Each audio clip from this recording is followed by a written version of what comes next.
La mezcla de gracia y de santidad, la mezcla de justicia y misericordia, la combinación en una sola personalidad o en un solo ministerio de bondad y paciencia con claridad e integridad, es una mezcla muy difícil de sostener. Generalmente vamos a inclinarnos en una dirección o en otra. Y por eso es que hay ministerios hoy en día que se caracterizan o por una rigidez y un legalismo destructivo y dañino, donde todo es mandamiento y santidad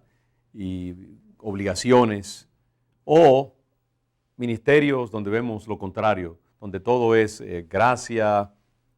paciencia, Dios te ama, no te preocupes, Él está contigo, Él está para bendecirte, para ayudarte, y no se menciona mucho la parte de la responsabilidad del cristiano de vivir una vida de santidad y de integridad delante de un Dios santo. Entonces tenemos esa dualidad y esa dicotomía artificial de o ser gente de gracia excesiva y entonces caemos en libertinaje, o ser gente de santidad, digamos, no balanceada, y ser entonces personas que rayamos en el fariseísmo, el legalismo, la esterilidad espiritual. Mientras que yo veo que en la Escritura una y otra vez Dios nos llama a una postura de un balance perfecto, con la ayuda del Espíritu Santo, sabiendo que siempre vamos a estar estableciendo cada día un balance un poquito de un lado o del otro, y que habrá situaciones que a veces requerirán de nosotros un poquito más de claridad y de integridad y santidad al comunicarnos con alguien que está en pecado, o que a veces requerirá un poquito de misericordia, bondad, paciencia, que requerirá de nosotros paciencia, bondad, misericordia, y simplemente esperar que con el tiempo la persona vaya santificándose y purificándose. Y eso lo vemos continuamente en el ministerio de Jesucristo. Ya hemos hablado en otras ocasiones acerca de cómo el Señor trató a la mujer adúltera con tanta delicadeza y misericordia, y cómo trató con severidad a estos hombres que querían apedrearla y que estaban tan concentrados ellos en el pecado de ella que no estaban mirando sus propios pecados y sus propias faltas, pero que también la trató con tremenda veracidad, integridad y claridad acerca de su pecado.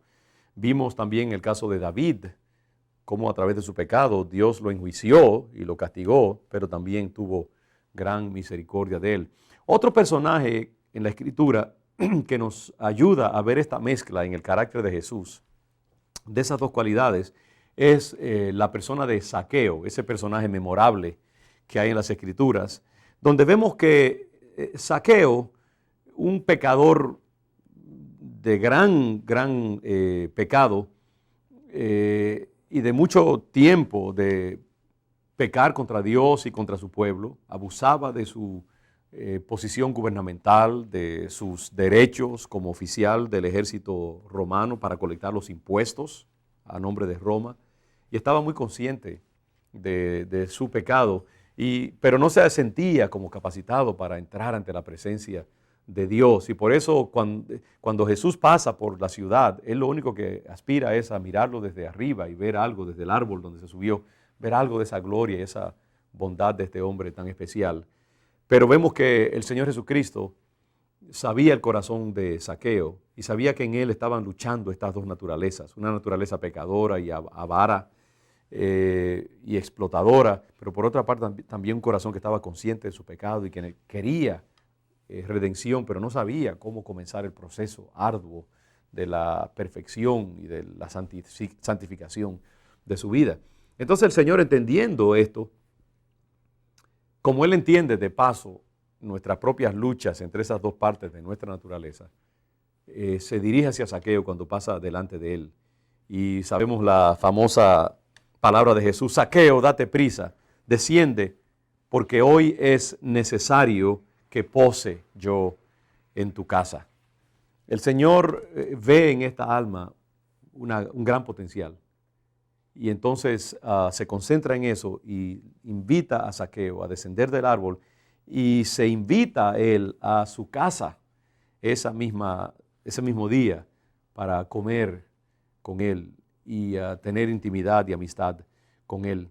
Qué maravilloso, ¿no? Esa bondad del Señor. Fíjense que el Señor no le dice a Zaqueo primeramente, Zaqueo, tienes que arrepentirte, tienes que enderezar tus caminos y tienes que devolver el dinero que has robado,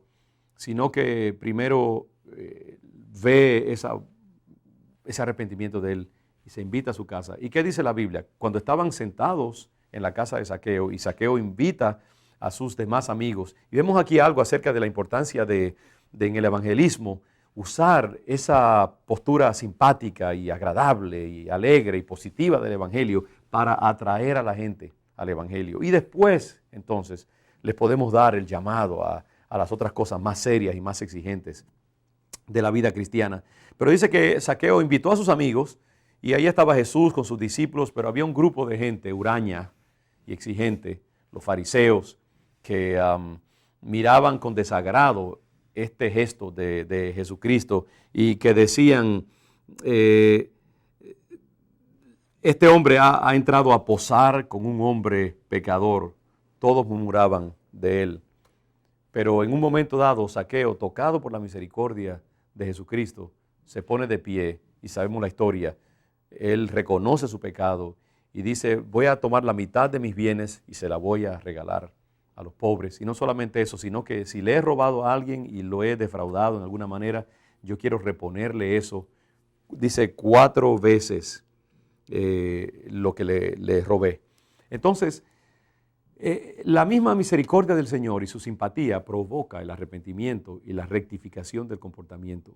en la vida de Zaqueo. Y nosotros tenemos que usar de ese mismo tipo de acercamiento con la gente que nos ofende, con la gente que peca, sean nuestros hijos, sean feligreses en nuestra congregación, sean hermanos de la iglesia. Tenemos que siempre dejar que la misericordia triunfe sobre el juicio, porque a la larga eso es lo que convence a la gente